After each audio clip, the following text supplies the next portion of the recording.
Bonjour à tous. Aujourd'hui, on va s'intéresser à une règle qu'on ne voit pas, mais qui est pourtant la clé de toute bonne histoire. Une règle si fondamentale qu'elle peut faire toute la différence entre un chef-d'œuvre et un échec total. Alors, c'est quoi cette fameuse règle si importante? Eh bien, c'est tout simplement le flux du temps. Un concept qui peut paraître évident, mais qui est en réalité la source de bien des difficultés pour les scénaristes. Regardez cette phrase, tirée d'un guide de scénario. Elle dit que dans une histoire, le temps s'écoule de gauche à droite.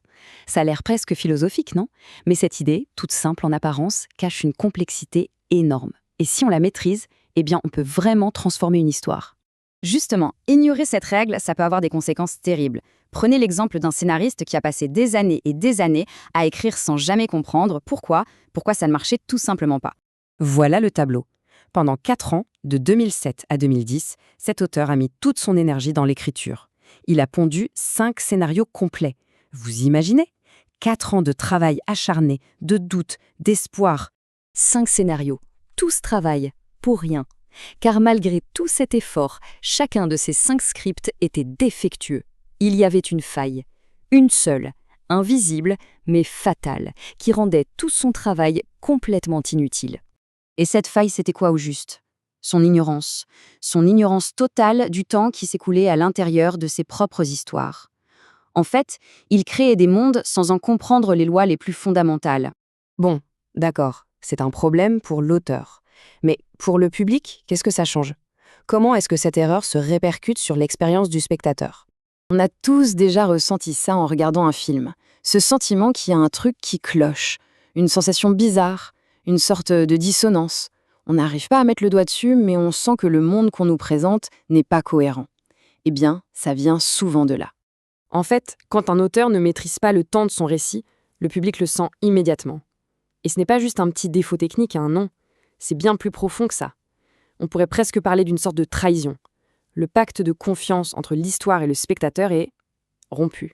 C'est vraiment une question de confiance. Quand le temps est bien géré, bien pensé, ça rend l'histoire crédible sur le plan émotionnel. Le public y croit.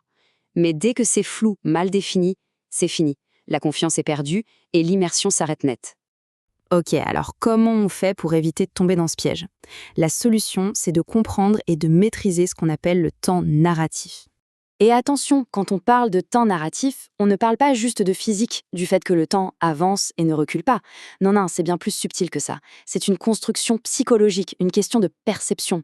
C'est là que ça devient vraiment intéressant. Le temps narratif, en fait, c'est la fusion entre les lois physiques de notre monde et toute la complexité émotionnelle de l'être humain. C'est ce mélange qui crée la magie. Et c'est grâce à cette alchimie qu'une histoire peut transmettre un sens profond, complexe. C'est ce qui la rend crédible, ce qui bâtit la confiance. Sans ça, une histoire n'est qu'une simple suite d'événements, sans âme, sans résonance. Tout ça nous amène à une idée clé, la responsabilité de l'auteur, mais aussi le pouvoir un peu surprenant du public. Le boulot de l'auteur, c'est vraiment d'être un architecte du temps.